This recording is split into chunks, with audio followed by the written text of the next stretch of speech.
Good evening days, good evening investors. ഇത് സിയാദ് ഇല്ലിക്കൽ. എല്ലാ ദിവസവും വൈകിട്ടുള്ള പോസ്റ്റ് മാർക്കറ്റ് റിപ്പോർട്ടിലേക്ക് കിടക്കാം. ഇന്നൊരു അബദ്ധം പറ്റി. ലാപ്പിൻ്റെ ചാർജർ ഓഫീസിൽ വെച്ച് മറന്നു.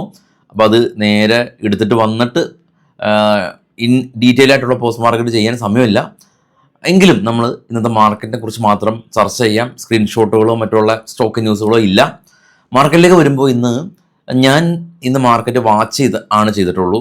നിങ്ങൾ ട്രേഡ് ചെയ്തിട്ടുണ്ടോ എന്ന്? എങ്ങനെ ട്രേഡ് ചെയ്യാൻ പറ്റും? കാരണം ട്രംപിൻ്റെ ഭാഗത്തു നിന്ന് ഫൈനൽ ത്രട്ടൻ ഇന്ത്യൻ സമയം നാളെ, അതായത് ബുധനാഴ്ച 5:30 AM കൊടുത്തിരിക്കുന്നത്. ട്രംപ് വലിയ തോതിലുള്ള ഒരു ത്രട്ടനാണ് ഇറാൻമേൽ ഇപ്പോൾ നടത്തിയിരിക്കുന്നത്. അതായത് എൻറ്റയർ സിവിലൈസേഷൻ അവിടെ തീർത്ത് കളയും, വലിയ ബോംബിങ് ഉണ്ടാവും എന്നുള്ള രീതിയിലാണ്. അപ്പോൾ ഇതെന്താകുമെന്നുള്ള ആ ഒരു പേടിയുടെ പുറത്ത് മാർക്കറ്റിൽ പൊതുവെ ഇന്നലെ ഒരു പൊസിഷൻ ഉണ്ടായിരുന്നു. രാവിലെ അത് എക്സിറ്റ് ചെയ്തു, വെറുതെ ഇരുന്നു. പക്ഷേ മാർക്കറ്റ് ഇന്ന് ഗംഭീരമായിട്ട് റാലി രേഖപ്പെടുത്തിയപ്പോൾ സർപ്രൈസ് ആയിപ്പോയി.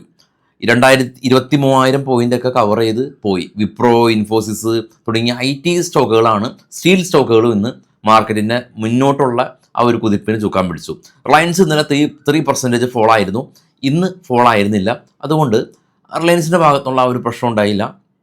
പിന്നെ നമ്മളുടെ മാർക്കറ്റിലേക്ക് വരികയാണെങ്കിൽ നെക്സ്റ്റ് വീക്കാണ് നമ്മളുടെ ഈ Q4 റിസൾട്ട് വരുന്നത്. ഒട്ടുമിക്ക കമ്പനീസും ആസ് ഓഫ് നൗ ഈ മികച്ച രീതിയിലുള്ള ബിസിനസ് അപ്ഡേറ്റുകളൊക്കെ പുറത്തു വിട്ടിട്ടുണ്ട്. എന്നാൽ FISൻ്റെ ഭാഗത്തുള്ള ബൈയിങ് ഒന്നും കണ്ടിട്ടില്ല. ബിസിനസ് റിപ്പോർട്ടുകൾ തന്നെ പുറത്തു വിട്ടിട്ടുണ്ട്. അപ്പോൾ അതിൻ്റെ ഒരു ഫ്രഷ് ബൈയിങ് ആണോ എന്താണെന്നുള്ളൊരു പിടുത്തമില്ല. ഇന്ത്യൻ മാർക്കറ്റ് ഗംഭീര റാലി രേഖപ്പെടുത്തി. മാർക്കറ്റ് ഇന്ന് ആരെങ്കിലും ഷോർട്ട് ചെയ്തിട്ടുണ്ടോ? ഷോർട്ട് ചെയ്ത് നഷ്ടം വരുത്തിയ ആളുകളും ഇന്നുണ്ടാവാം. കാരണം ആ ഒരു ത്രട്ടിൻ്റെ ഭാഗമെന്നുള്ള NDR ഗ്ലോബൽ മാർക്കറ്റ് ഇടിയാനായിട്ടുള്ളൊരു സാധ്യതകൾ മുന്നിൽ കണ്ടിരുന്നു.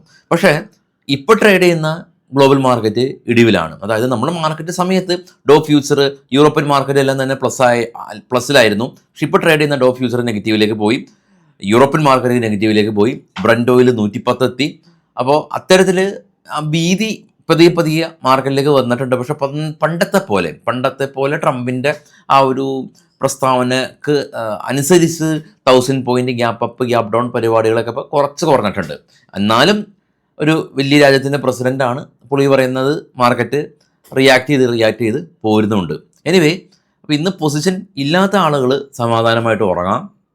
പൊസിഷനുള്ള ആളുകൾക്ക് ഇന്ന് രാത്രി മുഴുവനും ഈ investing.com-ഉം ഗിഫ്റ്റ് നിഫ്റ്റിയും നോക്കിയിരിക്കേണ്ടതായിട്ട് വരും. അപ്പം ഞാൻ ഇത്തരത്തിലുള്ള അവസരങ്ങളിൽ ഇപ്പോൾ കംപ്ലീറ്റ്ലി ട്രേഡിങ് തന്നെ നിർത്തും. കാരണം അതാണ് ബെസ്റ്റ്. നല്ലൊരു ഓപ്പർച്യൂണിറ്റി ഉണ്ടാവും. മാർക്കറ്റ് നല്ല ഗ്യാപ്പ് ഡൗണിൽ ഓപ്പൺ ചെയ്യുകയാണെങ്കിൽ പുട്ട് സൈഡിലൊക്കെ നല്ല പ്രീമിയം ഉണ്ടാവും, നല്ല രീതിയിൽ ട്രേഡ് ചെയ്യാം. അപ്പോൾ അതുകൊണ്ട് തന്നെ ഇന്ന് രാവിലെ ഒരു 9:30 ഉള്ളിൽ കംപ്ലീറ്റ് ട്രേഡ് നിർത്തി നാളെ എന്താണ് വരുന്നത്, നാളെ എന്തെങ്കിലും വരുമോ എന്നുള്ളൊരു കാത്തിരിപ്പിലാണ്. അങ്ങനെയൊന്നും സംഭവിക്കാതെ ഈ യുദ്ധം തീരാൻ തന്നെയാണ് എല്ലാ ആളുകളെയും പോലും നമ്മളും ആഗ്രഹിക്കുന്നത്. എങ്കിലും ആ ഒരു 5:30 എന്തെങ്കിലും സംഭവിക്കുമോ എന്നുള്ളൊരു ആകാംക്ഷ സ്വാഭാവികമായിട്ടും നമുക്കുണ്ടാവുമല്ലോ. അപ്പോൾ അതുകൊണ്ട് ട്രേഡൊന്നും എടുത്തിട്ടില്ല എന്നുള്ളതാണ് എൻ്റെ ഇന്നത്തെ ട്രേഡ്.